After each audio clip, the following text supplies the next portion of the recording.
Screen visible है? Screen visible है ना? हाँ। चलो फिर आज का टॉपिक शुरू करते हैं। आज पढ़ेंगे हम एक्सेस मॉडिफायर्स। एक्सेस मॉडिफायर्स ये हम यूज कर रहे हैं एकदम पहली क्लास से, जब हम स्टार्टिंग में लिखा था ना, पब्लिक स्टैटिक वॉइड मेन। जब हमने ये लिखना शुरू किया था तो जो हम पब्लिक यूज कर रहे थे ये था एक्सेस मॉडिफायर। आज हम और एक्सेस मॉडिफायर सीखेंगे। जावा के अंदर कितने टाइप के मॉडिफायर्स होते हैं? जावा के अंदर 4 टाइप के एक्सेस मॉडिफायर्स होते हैं। एएम मतलब एक्सेस मॉडिफायर, 4 टाइप के। कौन कौन से होते हैं? एक होता है तुम्हारा पब्लिक, एक होता है तुम्हारा प्रोटेक्टेड। प्रोटेक्टेड यार मैंने कभी यूज करते देखा नहीं। आज करेगा तू। आज करेंगे, उसके बाद फिर आज के बाद चेक करते रहेंगे हम। प्रोटेक्टेड भी, प्रोटेक्टेड काम आता है इनहेरिटेंस के अंदर, जहां हम इनहेरिटेंस यूज करते हैं। इनहेरिटेंस सिर्फ और सिर्फ इनहेरिटेंस के अंदर। और आज तक कोई ऐसा प्रोग्राम बनाया नहीं होगा तूने जिसके अंदर इनहेरिटेंस यूज होता होगा, तो इसलिए यूज नहीं किया। और आखिरी जो बचा उसका नाम क्या होता है? डिफॉल्ट। करेक्ट, डिफॉल्ट, या इसको जावा में बोलते हैं पैकेज। Package level. जावा के अंदर डिफॉल्ट नाम के टर्म नहीं होता है, जावा के अंदर पैकेज लेवल बोलते हैं। ठीक है, उसी को हम डिफॉल्ट समझ सकते हैं बाकी लैंग्वेज के हिसाब से। तब हम आज इन चारों को पढ़ेंगे, इन चारों पे प्रोग्राम बनाएंगे और समझेंगे किसकी एक्सेस कैसे कैसे कहाँ तक होती है। तो सबसे पहले मैं एक डायग्राम बनाता हूँ। ठीक है, इस डायग्राम को हम समझेंगे, उसके बाद बाकी सारी चीजें अपने आप बहुत आसान होती जाएगी। तो पैकेज क्या होता है? सबसे पहले पैकेज क्या होता है, पैकेज के बारे में हम पूरी एकदम डीप रिसर्च करेंगे, मतलब डीप से पढ़ेंगे अगली क्लास के अंदर। लेकिन पहले मैं बताता हूँ, एक हल्का सा समझ लेते हैं पैकेज क्या होता है। Package is nothing but a folder. Package क्या है? एक फोल्डर टाइप है। ठीक है, जैसे हमारे कंप्यूटर में बहुत सारे फोल्डर होते हैं। हमने बना रखा है MP3 का, एक बना रखा अपना गेम्स का, ठीक है, एक बना रखा हमने अपना स्टडी मटेरियल का। तो ये जो फोल्डर्स हैं, ठीक है, इन्हीं को जावा के अंदर बोलते हैं पैकेजेस। ठीक है, पैकेजेस। तो अब एक पैकेज ये है, ठीक है, एक ये है पैकेज मैंने बनाया। फॉर एग्जांपल मैंने एक फोल्डर बनाया, फोल्डर मतलब पैकेज जावा के अंदर। इस पैकेज का नाम रखा मैंने पैकेज ए। पैकेज ए, ठीक है। अब इसके अंदर मैं क्लास बना रहा हूँ, मतलब एक फोल्डर बना लिया मैंने, ठीक है। अब इसके अंदर मैं क्लास बना रहा हूँ। पैकेज के अंदर क्लास बनाते ही, जैसे मैं यहाँ पे बना रहा हूँ, देखो हमने इससे पहले भी जितनी पैकेज बनाई ये सारे पैकेज है। बेसिक्स ये पैकेज है, और इसके अंदर मैंने 3 क्लास बनाई है। ठीक है, सी मतलब क्लास क्लास क्लास। तो इस टाइप का फोल्डर ही ना, इसको पैकेज बोलते हैं। ठीक है, इसके अंदर क्लास। तो एक पैकेज हमने ए बनाया। अब इसके अंदर मान लो कि हमें क्लास बनाते हैं क्लास ए। क्लास ए, और इसके अंदर 2 क्लास बनाते हैं। क्लास ए बनाई और एक हमने बनाई क्लास बी। ठीक है, बना सकते हैं। अभी हमने देखा कि हमने 2-2 क्लासेस बना रखी थी, 3-3 क्लासेस बना रखी थी एक पैकेज के अंदर। ठीक है, चलो अब ये जो है हमारी ये लिखो, इस डायग्राम को समझना है। उसके बाद फिर हाँ सॉरी, इस ये पैकेज ये डायग्राम आगे हम समझ जाएंगे, उसके बाद फिर हमारे लिए कोडिंग के पार्ट में जो जाएंगे ना बहुत आसान हो जाएगा। तो उसका हम समझते हैं। देखो पैकेज ए है हमारे पास, जो हम पैकेज क्रिएट करते हैं। इसके अंदर हम 2 क्लास बनाई, क्लास ए और क्लास बी। ठीक है, अब क्लास ए के अंदर जो है हम कुछ, मान लो कि हम कुछ वेरिएबल डिफाइन कर रहे हैं। ठीक है, इंट ए, इंट बी, इंट सी, इंट डी। ये मैंने 4 अलग अलग 4 इंटीजर्स के लिए 4 इंटीजर्स के लिए, क्योंकि मैं इसको चारों के ऊपर अलग अलग एक्सेस मॉडिफायर लगाऊंगा। तो मैं एक्सेस मॉडिफायर लगाता हूँ। फॉर एग्जांपल पहले पे मैं लगाता हूँ प्राइवेट, ये है मेरा प्राइवेट। ठीक है, अगले वाला है मेरा, इसको मान लेता हूँ डिफॉल्ट या फिर पैकेज लेवल। इसके बाद मैं कुछ नहीं लिखता। ठीक है, हमें प्राइवेट के आगे प्राइवेट लिखना पड़ता है, प्रोटेक्टेड के आगे प्रोटेक्टेड लिखना पड़ता है, ठीक है। और ये जो हमारा पब्लिक है, पब्लिक के आगे पब्लिक लिखना पड़ता है। यार बहुत ही गंदा हो रहा है, रुको, ऐसे लिखता हूँ मैं।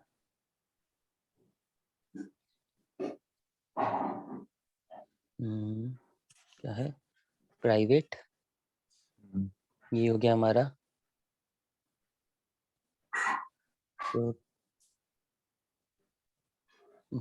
प्रोटेक्टेड, और ये हो गया हमारा पब्लिक, ठीक है। और जिसके आगे हम कुछ ना लिखें, ठीक है, वो बन जाता है पैकेज लेवल, ठीक है। डिफॉल्ट। अब ये हमारा पैकेज है। अब मैं एक और पैकेज बनाता हूँ, ठीक है।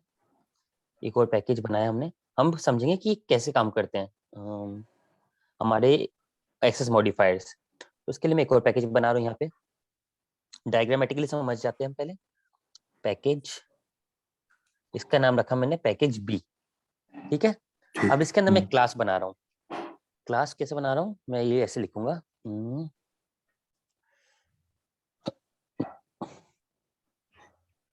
ये लो, इसका लिखता हूँ क्लास सी एक्सटेंड्स ए, और इसके अंदर मैंने ये लिखा, इसके अंदर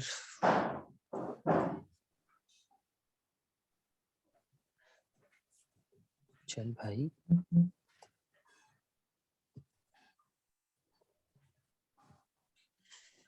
एक सेकेंड, कुछ टाइप नहीं कर रहा।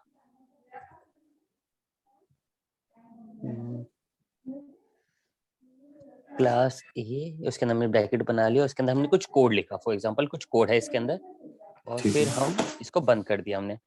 ये हो गया हमारा, हमने इसके अंदर क्लास बनाई, क्लास सी, उसके अंदर कुछ कोड लिखा, उसको बंद कर दिया। अब हम एक क्लास और बनाते हैं, इसका नाम रखते हैं हम क्लास डी, और इसके अंदर भी हम कुछ कोड लिखेंगे और फिर इसको बंद कर देंगे। अब हमें ये समझना है कि एक्सेस मॉडिफायर कैसे काम करते हैं, कितनी दूर तक इसकी रेंज होती है। तो सबसे पहले जो तुम्हारा ये है प्राइवेट, प्राइवेट सिर्फ और सिर्फ इसी क्लास के अंदर रहेगा, मतलब इसी हाँ, ये प्राइवेट सिर्फ और सिर्फ इसी क्लास के अंदर रहेगा। जो ब्लू वाला बॉक्स है ना, सिर्फ इस तक ही, इसके बाहर नहीं जाएगा। मतलब ना तो ये बी वाला कोई इसको एक्सेस कर सकता है, ठीक है, कि अगर मैं चाहूंगी क्लास बी से मैं इंट ए को बुला लूं, वो नहीं कर सकता। क्लास सी से बुला लूं, नहीं कर सकता। क्लास डी से बुला लूं, नहीं कर सकता। इसका सिर्फ डायग्राम याद रखना है। जब भी क्लास बी में भी एक इसको वेरिएबल डाल दे, इंटीजर क्या वगैरह। क्लास बी में क्या कर, कुछ नहीं डाल नहीं, वो देगा तो अभी तो। अभी तो मैं इसे इन चार का बता रहा हूँ कि अगर मैं नई क्लास में लिखे तो उसका डायग्राम कहाँ तक फैलेगा। अभी क्लास ठीक बी है। के अंदर सबके अंदर डालेंगे, वेरिएबल्स डालेंगे। इसके अंदर तेरे लिए बॉडी बनाता हूँ इसके अंदर। ये ले, क्लास बी की बॉडी है, ये क्लास ठीक है। ए की बॉडी है, ठीक है। अब इसका कहाँ तक हमने देख लिया, इसका दायरा है सिर्फ यहाँ तक, ये सिर्फ इस ब्लू बॉक्स तक रहेगा, ठीक है। अब जो तेरा बी है, बी कौन सा है, ये है डिफॉल्ट। डिफॉल्ट बोल तो पैकेज लेवल, पैकेज लेवल मतलब ये सिर्फ ए पैकेज के अंदर रहेगा। ए पैकेज के अंदर मतलब ये सिर्फ इस पैकेज के अंदर कहीं तक जा सकता है, ठीक है। इस पैकेज के अंदर बी क्लास पड़ गई, ए क्लास पड़ गई, तो ये इनके अंदर आएगा, ठीक है। ये इस पैकेज लेवल इतने एक्सेस के अंदर आएगा, ठीक है। मैं इसको और थोड़ी लाइनें कम करके सिर्फ पैकेज लेवल के लिए मैं एक लाइन लिख देता हूँ, ताकि ये पता रहे कि ये लो, ये पैकेज इस पैकेज के अंदर अंदर तक रहेगा। इसके 360 डिग्री के अंदर जितने पैकेज डाल लो इस पैकेज के अंदर, चाहे तुम 20 क्लास डाल लो, 20 क्लास के अंदर इसको एक्सेस कर सकते हो, ठीक है। अगला प्रोटेक्टेड। प्रोटेक्टेड क्या करता है, प्रोटेक्टेड कहता है कि मैं सिर्फ और सिर्फ इस क्लास के अंदर रह सकता हूँ जिसके अंदर मैं हूँ, ठीक है। फॉर एग्जाम्पल ये लो, मैं इस क्लास के अंदर रह सकता हूँ जिसके अंदर मैं हूँ, ठीक है। और उसके बाद मैं सीधा उस क्लास में जाऊंगा जो मुझे एक्सटेंड कर रहा है, ठीक है, जिसको मैं इनहाइट कर रहा हूँ, ठीक है। सिर्फ मैं उसी के अंदर जा सकता हूँ और किसी के अंदर नहीं। ना तो मैं बी के अंदर जाऊंगा और ना मैं डी में जाऊंगा, सिर्फ उसमें जहाँ पे एक्सटेंड वर्ड लिखा होगा, जो मेरी क्लास को एक्सटेंड कर रहा होगा, मतलब इसको एक्सटेंड कर रहा होगा, ठीक है। ये समझ में आ गया। और अगला है डी। डी है पब्लिक। पब्लिक कहता है मैं कहीं भी एक्सेसिबल हूँ, मतलब ये डी कहता है मैं पब्लिक हूँ इसलिए मैं कहीं भी एक्सेसिबल हूँ। मैं इधर भी हूँ, मैं इधर भी हूँ, मैं सी में भी हूँ और मैं डी में भी हूँ। मैं पब्लिक हूँ तो मैं हर जगह एक्सेसिबल हूँ। इसको समझ ले, ये डायग्राम, ठीक है। मतलब कि पूरे प्रोजेक्ट के अंदर एक्सेसिबल है ये। मैं तो लिखता हूँ प्रोजेक्ट।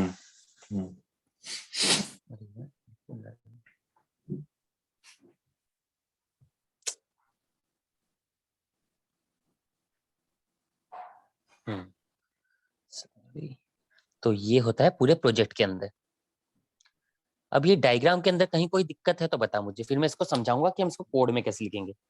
ये समझ में आ गया? प्राइवेट वाला सिर्फ इस डब्बे के अंदर, नीले वाले डब्बे के अंदर ये वाला इंटीजर बी वाला, मतलब कि ये है तेरा पैकेज लेवल, तो सिर्फ पैकेज के अंदर ए और बी में। फिर सी वाला सिर्फ और सिर्फ प्रोटेक्टेड के अंदर, या मतलब कि जो एक्सटेंड कर रही है क्लास उसके अंदर, और डी वाला हर जगह पे। ठीक है, सही है। चलो, तो अब मैं इसको करना सिखाता हूँ। अब इसके बाद हम कोड करते हैं। तो कोड करने के लिए मान लो कि सबसे पहले मैं एक फोल्डर बनाता हूँ जिसका नाम रखता हूँ मैं एक्सेस मॉडिफायर। पैकेज बनाया, इसका नाम रखा मैंने एक्सेस मॉडिफायर्स, MODIFR, ये होता होगा। ठीक है, अब मैं इसके अंदर क्या करूंगा, इसके अंदर मैं एक पैकेज और बना रहा हूँ। क्यों? इसका नाम रख रहा हूँ मैं पैकेज P1। ठीक है, पैकेज P1, जैसे कि, या फिर ए रख दे, P1 रखता हूँ। ठीक है, पैकेज ए मतलब जैसे FIERS। क्या चीज? मॉडिफायर से स्पेलिंग क्या होती है? FIERS। MODIFERS। IE। FIERS, ये ओके। तो मैंने एक पैकेज बनाया P1।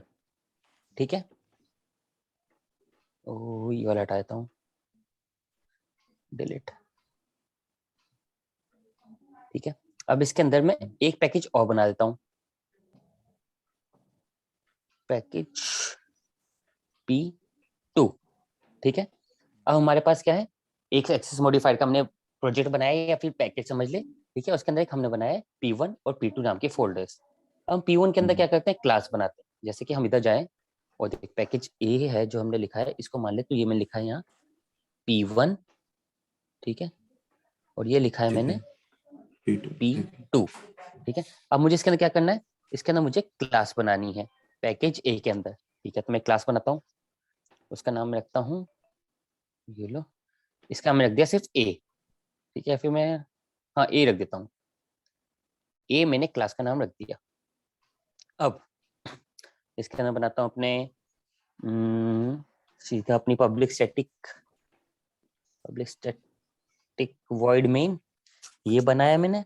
और अब मैं कुछ इसके अंदर जैसे हमने पहले इंस्टाइज किए थे, क्या क्या इंस्टाइज किए थे, ये इन प्राइवेट इंटीजर ABCD सारे इंस्टाइज करता हूँ। तो सबसे पहले प्राइवेट इंट ए। ठीक है, अगले वाला मैंने कुछ लगाया था, वो सीधा इंट बी था। और अगला था प्रोटेक्टेड सी, इंट सी। और फिर अगला था पब्लिक इंट डी। ये लो, मैं इसके अंदर कुछ वैल्यूज भी रख देता हूँ। ठीक है, आगे हमें आउटपुट प्रिंट करने में आसान रहेगी। तो इसका मैंने रख लिया 3, int a equal 30, int b is equal to 40, int c is equal to 50, और int d is equal to 60। ठीक है, ये हो गए हमारे। अब मैं इसके अंदर इनको प्रिंट कराना चाहता हूँ। ठीक है, जो ऊपर मैंने इनिशियलाइज किए, तो मैं करता हूँ एस आउट ए,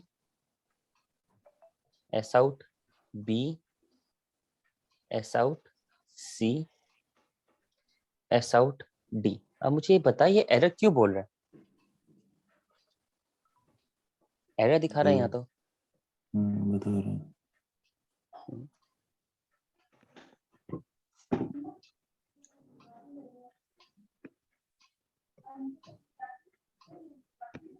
ये बाहर है इस वजह से इनिशियलाइज, मेन के अंदर डालेंगे तो हो जाएगा। मेन के अंदर डालेंगे तो मतलब मेन के अंदर अगर ये सारे वेरिएबल्स जो हैं ये डालेंगे तो रिजॉल्व हो जाएगी प्रॉब्लम। वो तो सही है, डाल देंगे तो काम चल जाएगा, लेकिन बाहर डालने से काम क्यों नहीं चल रहा? बाहर डाल के ऐसी कौन सी दिक्कत आ रही है इसको, जो कि ये एरर बता रहा है? बग्गा तू बता।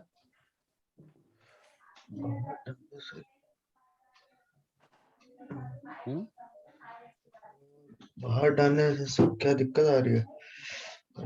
हाँ, मतलब ये प्रिंट क्यों नहीं हो रहा? मुझे ABCD की वैल्यू प्रिंट करानी है, क्यों नहीं हो रही?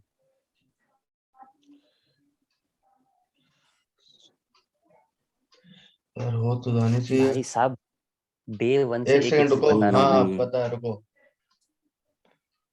हाँ, क्या बताने जा रहे थे? मैं ये कह रहा हूँ कि भाई साहब ये नॉन स्टैटिक मेंबर्स हैं। क्या इनके आगे स्टैटिक लिखा है? और नॉन स्टैटिक के लिए मुझे क्या हाँ जरूरत है? करेक्ट। एक ऑब्जेक्ट की। तो मैं बनाओ ऑब्जेक्ट फिर। बनाऊंगा, उसके बाद फिर कॉल करूंगा। ये लो, मैं ऑब्जेक्ट बनाता हूँ। विक, क्या नाम रखूँ इसका? मैं रखता हूँ ए क्लास का बना रहा हूँ, तो A object is equal to new A. ठीक है, अब मैं ए ऑब्जेक्ट के साथ में कॉल करूंगा। ए ऑब्जेक्ट डॉट, देखो एरर खत्म। मैं इधर करता हूँ A object dot B, error खत्म। ए ऑब्जेक्ट डॉट सी, मतलब अब क्या है कि ए ऑब्जेक्ट का जो हमने बनाया, ए क्लास का जो हमने ऑब्जेक्ट बनाया है, इसका नाम रखा मैंने ए ऑब्जेक्ट। तो मैं इसके थ्रू कॉल कर रहा हूँ, ए ऑब्जेक्ट डॉट डी। देखो अब सारी एरर रिजॉल्व। अब देखो ये सारी सारी एक्सेसिबल, मतलब एरर नहीं आ रही। अब इसको एक बार मैं रन करा के देखता हूँ। सेव करता हूँ, कंट्रोल एस, हम इसको रन कराता हूँ। तो अब इसकी सारी वैल्यूज प्रिंट होनी चाहिए कायदे से। देखो ए आ गया, बी आ गया, सी आ गया, डी आ गया। ठीक है, अब इसका हमें ये समझना है कि एक्सेस मॉडिफायर के डायग्राम के हिसाब से जो मैंने डायग्राम बनाया था। ठीक है, ये ए वाला, ठीक है, प्राइवेट इंट ए, ये इस पूरी ए क्लास के अंदर आएगा ही आएगा। ठीक है, तो आ गया, दिखाई दे रहा है। इंट बी, इसका तो और भी बाहर तक जा सकता है, तो इसलिए यहाँ पे दिखाई दे रहा है। इंट सी, ये अपने डब्बे में दिखाई देगा, और जो इनहाइट कर रहे हैं क्लास उसमें दिखाई देगा। और पब्लिक डी, इंट डी, वो तो हर जगह दिखाई देगा ही देगा। इसलिए हमारी ए क्लास के अंदर ये सारी चीजें चल रही हैं। ठीक है, ए बी सी डी, ये सारे सारे हमारे इजीली प्रिंट हो पा रहे हैं इसके अंदर। अब यहाँ तक तो बहुत आसान था, ये तो हम बहुत बार करते भी आ चुके हैं। इससे पहले हमने बहुत सारे इसके ऊपर प्रोजेक्ट्स भी बनाए, काम भी किया है। अब हम करेंगे अगली चीज। हम इसी प्रोजेक्ट के अंदर, मतलब एक ही क्लास के अंदर, वो पैकेज के अंदर दूसरी क्लास बनाते हैं। इसका नाम रखते हैं हम बी। ठीक है, ठीक है, बी क्लास बनाई हमने। अब इसके अंदर डाल रहे हैं अपना पब्लिक स्टैटिक वॉइड मेन। अब मैं इसके अंदर प्रिंट करना चाह रहा हूँ अपने S out A, S out B, S out C, S out D. ठीक है, तो अब ये एरर क्यों दे रहा है? इसके अभी अंदर तो डी इस वाले पे पे भी एरर दे रहा है, ए बी सी डी सारे एरर दे रहा है। ऑब्जेक्ट ऑब्जेक्ट ऑब्जेक्ट क्रिएट करके बुला लो। ठीक है, एक ऑब्जेक्ट बना देते हैं। कौन सा ऑब्जेक्ट बनाऊं, किस क्लास का? ये मेरे को पता उसी है। क्लास का बनाओ, ए का। ए का ही बना देते हैं। A object is equal to new A, ये लो, और इसके साथ कॉल कर लेते हैं डॉट, इधर भी ए ऑब्जेक्ट डॉट, उधर भी ए ऑब्जेक्ट डॉट, ए ऑब्जेक्ट डॉट। तो इसके अंदर प्राइवेट ए तो वाला नहीं आया है। नहीं। बताऊं? हाँ, बाकी सारे आए। तो ऐसा क्यों हुआ? ए वाला क्यों नहीं आया? प्राइवेट, क्योंकि ये प्राइवेट की वजह से। प्राइवेट है। हाँ, पहली बात ये है, प्राइवेट। अब प्राइवेट समझ में आ गया कि भाई प्राइवेट वाला सिर्फ और सिर्फ इसी डब्बे के अंदर रहेगा, इस क्लास के अंदर रहेगा, इसलिए वो बाहर नहीं गया है। लेकिन बाकी सारी चीजें बाहर तक जा रही हैं। ठीक है, ये डायग्राम हमेशा याद रखो। एक बार डायग्राम याद हो गया, तुम्हारे इनहेरिटेंस में एक भी क्वेश्चन नहीं अटकेगा। इतना सा डायग्राम बस। तो ये इसलिए नहीं होगा क्योंकि प्राइवेट है। चलो, मैं इसको सेव करके एक बार रन करता हूँ। तो इसके आंसर देखो, वही आए, बी सी डी, 40 50 60, करेक्ट। ठीक है, इतना समझ में आ गया कि इसके अंदर हमें पता लग गया कि प्राइवेट कैसे काम करता है। प्राइवेट सिर्फ और सिर्फ अपनी ही क्लास के अंदर एक्सेसिबल होता है, बाकी दुनिया में किसी क्लास के अंदर एक्सेसिबल नहीं होता। ठीक है, ये जब आ गया कि हम सॉफ्टवेयर बनाएंगे, मतलब आज से 2 3 4 साल 5 5 साल बाद, या फिर खुद के एप्स बनाएंगे या खुद के कुछ नए डिजाइन करेंगे, तो उस टाइम हमें ये चीजें पता होनी चाहिए कि कौन सी चीज किस, जैसे ये सारी चीजें तब काम आती है इस टाइम तुम्हें प्राइवेसी मेंटेन करनी होती है या फिर सिक्योरिटी मेंटेन करनी होती है। बड़े आराम से तुम हर चीज को पब्लिक बना के भी काम कर सकते हो, लेकिन उससे दिक्कत आती है फिर तुम्हारी प्राइवेसी के अंदर, उसकी सिक्योरिटी के अंदर सिक्योरिटी डील हो, मतलब कॉन्फ्लिक्ट करती है आगे जाके। तो अब ये मैंने टूल सीख लिया कि प्राइवेट कैसे काम करता है। अब हमने ए क्लास बना ली, बी क्लास बना ली, अब हम बनाएंगे पैकेज 2 के अंदर सी और डी क्लास, ठीक है, बाकी कंसेप्ट समझने के लिए। तो हम पैकेज 2 के अंदर गए, उसके अंदर न्यू क्लास बनाते हैं जिसका नाम रखते हैं क्लास सी। ओके, अब इसके अंदर फिर से पब्लिक स्टैटिक वर्ड मेन ये बनाया, और इसके अंदर हम एस आउट ए एरर देगा ही, तो इससे पहले ही मैं क्या बना दूं, क्या कह रहे थे सारे सारे ऑब्जेक्ट। हाँ, तो ऑब्जेक्ट बनाते हैं, कोई किस क्लास का ऑब्जेक्ट बनाऊं मैं, ए एक ऑब्जेक्ट बनाते हैं A object is equal to new A. ये देखो, ये ध्यान दो, जैसे ही मैं एक क्लास का ही बनाता हूँ ना, एक क्लास की ऐसी लाइन बनाई मैंने, देखा होगा तुमने, ये क्लास अपने आप इंपोर्ट हो गई। देखा, इंपोर्ट जावा ट्रेनिंग ये एक्सेस मॉडिफाइड P1 ए, तो मेरे ऑटोमेटिकली इंपोर्ट हो गई, जबकि मैंने और कहीं इंपोर्ट स्टेटमेंट लिखा नहीं है। इधर भी देखो, बी वाले के अंदर वैसे एक चीज बता, बी वाला, अगर जैसे मान ले इंपोर्ट करा देते हैं, है ना, इंपोर्ट स्टेटमेंट लिख देते हैं ऊपर, मगर हम ऑब्जेक्ट क्रिएट नहीं करते हैं, तो वो एक्सेस थोड़ी कर पाएगा। नहीं कर पाएगा। ठीक है, तो अब हम इसके अंदर लिखते हैं ए ऑब्जेक्ट डॉट ए, ठीक है, उसके अंदर फिर अपना S out a object dot b, S out a object dot c, S out a object dot d. ठीक है, देखो ये डी को छोड़ के सब में एरर दे रहा है। ये तो समझ में आता है क्यों एरर दे रहा है, क्योंकि ये है प्राइवेट।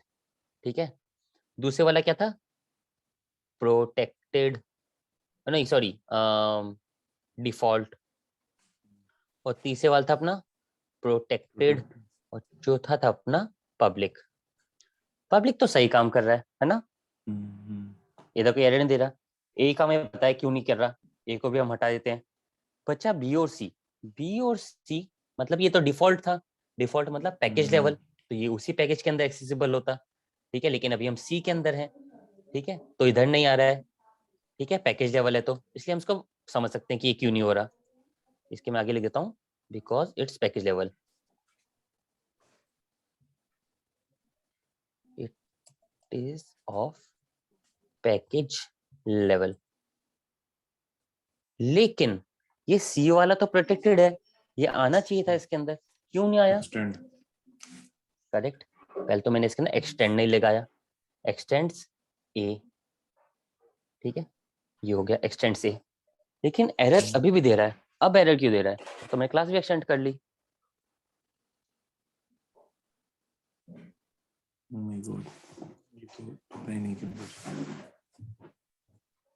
तो इधर ही आता है तुम्हारी इनहेरिटेंस का काम। जब तुम आगे जाके ऐसे चीजें सॉल्व करोगे, इसके अंदर दूसरी क्लास से लेने होंगी चीजें, तब वहां पे ये टर्म्स काम आएंगी। तो इसका है कि ऑल्दो सी इज प्रोटेक्टेड, सी हमारा ये प्रोटेक्टेड है, लेकिन it is not directly accessible in the class. इसके लिए हमें एक इंस्टेंस बनाना होगा सी क्लास का, ताकि हम इस प्रोटेक्टेड को, मतलब प्रोटेक्टेड वाले को एक्सेप्ट कर सकें। ठीक है, इसके लिए हमें क्या करना पड़ेगा, एक सी क्लास का ऑब्जेक्ट बनाना पड़ेगा। सी क्लास का ऑब्जेक्ट, इसका नाम रखता हूं मैं C object is equal to new C, और मैं इसको सी ऑब्जेक्ट से कॉल करता हूं, कंट्रोल एस। अब मैं इसको रन करता हूं,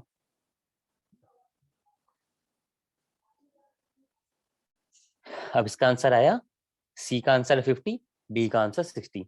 समझ में आया ये कैसे हुआ। ये इसके लिए ऐसे किया हमने कि भाई सी वाले का क्रिएट करते हैं ऑब्जेक्ट, उसके बाद फिर उससे कॉल करते हैं, इसका ऑब्जेक्ट उधर कॉल करेगा। ठीक है, उस वाले का मेंबर वेरिएबल। ओके, तो अब सी डी ए, एक और चीज करते हैं। ये तो हमने डी किया था, ठीक है, ये हमने क्या किया, एक क्लास का जो ऑब्जेक्ट था उससे डी को कॉल किया था, लेकिन अभी पब्लिक है, ये तो सी वाला भी कर सकता है।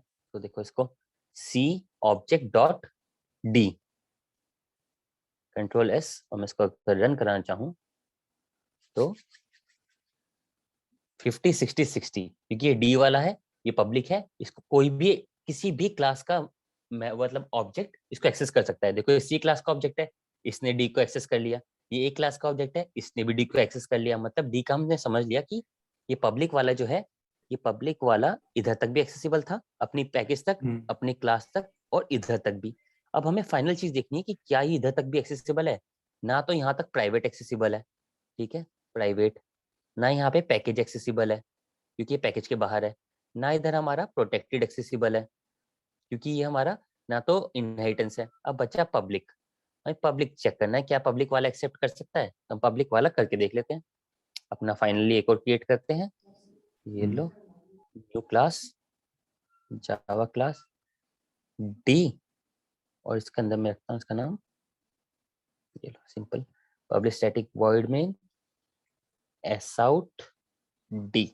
लेकिन फिर एरर देगा, क्यों देगा, क्योंकि सिंपल इसका पहले ऑब्जेक्ट बनाना होगा हमें, तो ए ऑब्जेक्ट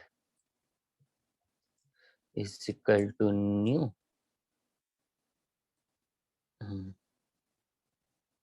ए, और इधर हम लगाते हैं ए ऑब्जेक्ट डॉट डी।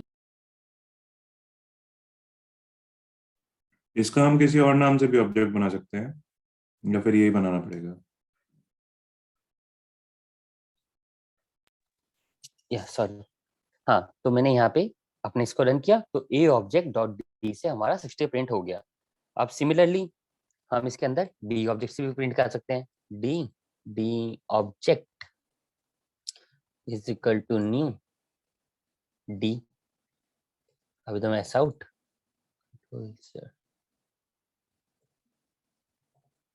और इधर मैं कराता हूँ डी ऑब्जेक्ट डॉट डी।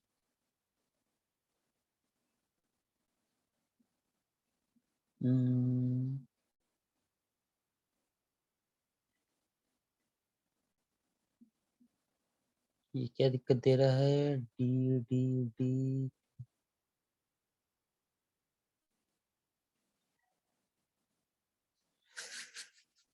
इसको करना तो चाहिए। बताओ ये क्या दिक्कत आ रही है इसके अंदर, इसको आइडिया।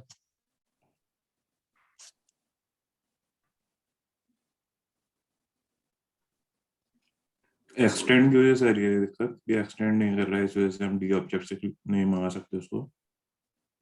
लेकिन ये तो पब्लिक है, पब्लिक वाला तो हर जगह एक्सेसिबल होता है,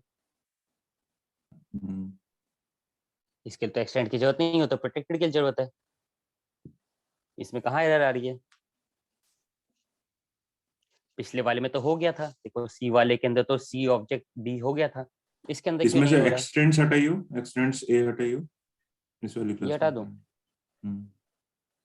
ये लो ये हटा दिया, COD में एरर।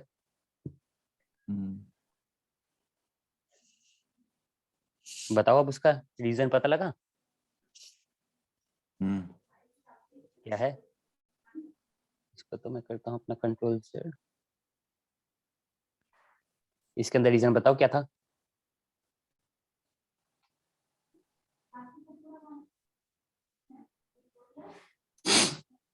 चलो मैं ही बताता हूँ क्या हुआ कि ये जो डी है, सॉरी ये डी कहाँ पे है, ये डी ए क्लास के अंदर है, ठीक है। अब डी से इसको लेके आना है तो इसके ऑब्जेक्ट के साथ में लेके आ गए, लेकिन अब अगर हम इसी क्लास के लिए बना रहे हैं तो इस क्लास के अंदर तो कोई ऐसे डी नाम की चीज है ही नहीं, तो ये जानता ही नहीं है डी कोई ऐसी चीज है भी या नहीं। अब इसके लिए मुझे यहाँ पे एक डी बनाना पड़ेगा। अगर मैं यहाँ डी बनाता हूँ इंट डी, तो ये इस वाले को एक्सेस कर लेगा। अब चलो मैं इसको मानता हूँ int d is equal to 100। अब मैं इसकी वैल्यू प्रिंट करके देखता हूँ क्या आती है। कोई गैस किसी का, इसका आंसर क्या होगा। आइडिया का समझा, होना तो वही चाहिए चलो मगर नहीं पता। चलो देखते हैं, समझे, ये ए क्लास का ऑब्जेक्ट है डी, ठीक है, और ए क्लास का वेरिएबल है डी, जिसकी वैल्यू क्या थी हमारे पास में, देखो इसकी वैल्यू थी 60 इस वाली डी की। और जो मैंने ये वाला डी बनाया है, ये वाला डी कहाँ का है, ये इसी का है, डी ऑब्जेक्ट का, इसकी वैल्यू 100, ठीक है। इसकी वैल्यू अगर हटा दे तब भी यही लेगा या फिर वो वाला उठा सकता है? अगर मैं हटा दूं तो इसकी वैल्यू 0 प्रिंट होगी क्योंकि बाय डिफॉल्ट लेगा ये, डिफॉल्ट वाली, ठीक है। हाँ ये देखो, ठीक है। चलो इसके आगे मैं लिखता हूँ 100। ये हो गया एक्सेस मॉडिफायर। एक्सेस मॉडिफायर का पूरा समझ में आया कैसे फोल्डर्स के स्ट्रक्चर होते हैं, कैसे कहाँ से जाता है, क्या होता है। चलो अब इसके अंदर कुछ खास बातें हैं जो कि हमें याद रखनी है। पहली, अगर पहले हम मतलब कि इधर समझाता हूँ कि अगर हमने प्राइवेट लगा है तो प्राइवेट है, प्रोटेक्टेड लगा है तो ये मेंबर इस वेरिएबल का एक्सेस मॉडिफायर प्रोटेक्टेड है। अगर हमने पब्लिक लगाया है तो इस एक्सेस मॉडिफायर का सॉरी इस वेरिएबल का एक्सेस मॉडिफायर तुम्हारा पब्लिक है। लेकिन अगर हमने कुछ भी नहीं लगाया, ठीक है, तो वो पैकेज है या डिफॉल्ट है। इसके लिए आगे पैकेज या डिफॉल्ट नहीं लिखा जाता। अगर तुमने कुछ नहीं लिखा तो इसका मतलब वो बाय डिफॉल्ट पैकेज है, पैकेज लेवल हो गया है। ओके ठीक है। ओके अब एक चीज और बताता हूँ। कभी भी हम क्लास, कोई भी क्लास सिर्फ और सिर्फ पब्लिक या पैकेज या फिर डिफॉल्ट बोल लो, डिफॉल्ट सिर्फ इन्हीं दो एक्सेस मॉडिफाई के बना सकते हैं। कभी भी अगर किसी भी कोड के अंदर तुम इस क्लास को प्राइवेट या प्रोटेक्टेड से इनिशियलाइज देखो, प्रोटेक्टेड मतलब कि इस जगह पे ये मेरी क्लास है, इसके आगे तुम्हें सिर्फ पब्लिक या फिर ये पब्लिक भी नहीं लिखा हुआ मिलेगा, ठीक है। लेकिन अगर मैं इसके अंदर पब्लिक की जगह प्रोटेक्टेड लिखना चाहूँ तो मैं नहीं लिख सकता, ठीक है। प्रोटेक्टेड नहीं लिख सकता और ना मैं यहाँ पे क्या था अपना प्राइवेट लिख सकता, ये चीजें नहीं लिख सकता। इसके अंदर सिर्फ पब्लिक और वही लिख सकता हूँ। मतलब ये डी में करके दिखाता हूँ क्योंकि होता एक्सेस हो रही है कई काफी जगह पे। डी खुल, ठीक है, डी के आगे पब्लिक लिखा है, अगर मैं इसको हटा दूं तो भी काम करेगी, ठीक है। लेकिन इसके आगे ना तो प्राइवेट काम करेगी और ना प्रोटेक्टेड काम करेगा। ऐसा क्यों? क्योंकि फिर ये एक्सेसिबल ही नहीं रहेगा। मान लो कि मैं इसके आगे प्रोटेक्टेड लगा दूं, इस क्लास डी के आगे प्रोटेक्टेड लगा दूं, या इस क्लास ए के आगे प्रोटेक्टेड लगा दूं। अब प्रोटेक्टेड लगा दूंगा तो क्या होगा, ये कहीं बाहर जा ही नहीं सकती, इसको कोई और फेच कर ही नहीं सकता। जैसे इंट ए को इस क्लास के अलावा कोई डाटा फेच नहीं कर सकता, कोई और क्लास फेच नहीं कर सकती, वैसे इस क्लास को कोई भी बाहर से इसको एक्सेस नहीं कर पाएगा। अगर इसको क्लास को कोई यूज ही नहीं कर पा रहा है तो ये क्लास किस काम की, तो किसी काम की नहीं बची, ठीक है। और ऐसे ही सिमिलरली जब इसको प्रोटेक्टेड में डालते हैं तो भी इसको कोई एक्सटेंड करे तो ही उसके बाद इसको यूज कर सकता है। लेकिन अगर इसको किसी ने एक्सटेंड नहीं किया तो ये क्लास बेकार है, और क्लास कभी बेकार नहीं जानी चाहिए। क्लास का हमेशा यूज होना चाहिए कहीं पे भी, भले ही हम उसका फिजिकली यूज नहीं करें, लेकिन कंपाइलर को लगना चाहिए कि हाँ ये कभी जाके यूज होगी। ओके, इसलिए हमेशा याद रखना है कि क्लास कभी भी पैकेज और पब्लिक ही हो सकती है, वो प्रोटेक्टेड नहीं होगी और ना ही प्राइवेट होगी। ओके, ठीक है। और एक और चीज, ब्लॉक्स के अंदर कभी भी हम कोई भी ये यूज नहीं करते, ना तो पब्लिक प्राइवेट प्रोटेक्टेड डिफॉल्ट कुछ यूज नहीं करते। ब्लॉक्स तो याद होंगे ना, ब्लॉक्स ऐसे लिखा करते थे। ब्लॉक सिर्फ ये हुआ करते थे, हमने कोई कोड लिखा, उसके बीच में ये ब्लॉक मरना दिया और एक इस टाइप के ब्लॉक, इसके आगे स्टैटिक लिख देते थे। याद है ब्लॉक, इसके अंदर कुछ लाइनें लिखा करते थे, ऐसा कुछ याद है? ये स्टैटिक ब्लॉक था, ये नॉन स्टैटिक ब्लॉक क्या, था। दोबारा बताओ। ऐसा कुछ याद है? स्टैटिक ब्लॉक और नॉन स्टैटिक ब्लॉक जैसी चीजें याद है? हाँ। ये है स्टैटिक लिखा मैंने इसके आगे, तो ये हो गया था स्टैटिक ब्लॉक। इसके आगे कुछ नहीं लिखा था तो ये था non static non block. Static block. याद है ये नॉन स्टैटिक ब्लॉक कब कॉल होता था? स्टैटिक ब्लॉक तब कॉल हो जाता है जैसे ही क्लास इनिशियलाइज होती है। हाँ, क्लास लोडिंग के टाइम पे, क्लास लोडिंग के टाइम पे ये इनिशियलाइज होती थी, ठीक है। और ये नॉन स्टैटिक ब्लॉक कब इनिशियलाइज होता था? ये मेन मेथड के बाद होता है। ये ऑब्जेक्ट क्रिएशन पे होता था। ऑब्जेक्ट क्रिएशन के बाद में नॉन स्टैटिक ब्लॉक कॉल होता था और कंस्ट्रक्टर कॉल होता था। पहले कंस्ट्रक्टर और फिर नॉन स्टैटिक ब्लॉक। फिर से एक बार देखो ये चीज, ठीक है। स्टैटिक ब्लॉक मेन मेथड से पहले एग्जीक्यूट होता है क्लास लोडिंग के टाइम पे। Non static block object creation के टाइम पे क्रिएट होता है। पहले वो उसको कॉल करेगा कंस्ट्रक्टर को, और उसके बाद में फिर ये नॉन स्टैटिक ब्लॉक को। तो ये जो चीज होती है नॉन स्टैटिक ब्लॉक और स्टैटिक ब्लॉक, ये हमेशा ऑटोमेटिकली एग्जीक्यूट होते हैं। कब एग्जीक्यूट होते हैं? स्टैटिक ब्लॉक तो तुम्हें पता है कि जिस टाइम तुम्हारा मेन मेथड लोड होने से पहले एग्जीक्यूट हो जाता है, और तुम्हारा नॉन स्टैटिक ब्लॉक जो है ये तुम्हारा ऑब्जेक्ट क्रिएट होने पे लोड होता है। ठीक है। ठीक है।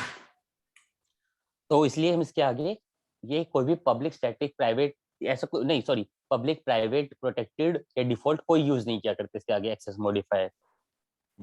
ओके, क्लियर है, क्योंकि ये जेवीएम अपने आप ही अपने हिसाब से एग्जीक्यूट करता है। चलो, तो एक्सेस मॉडिफायर्स कंप्लीट है टॉपिक। अगला बचता है तुम्हारा पैकेजेस और नेमिंग ऑफ पैकेज। एक सेकंड इसको रोक देता हूँ।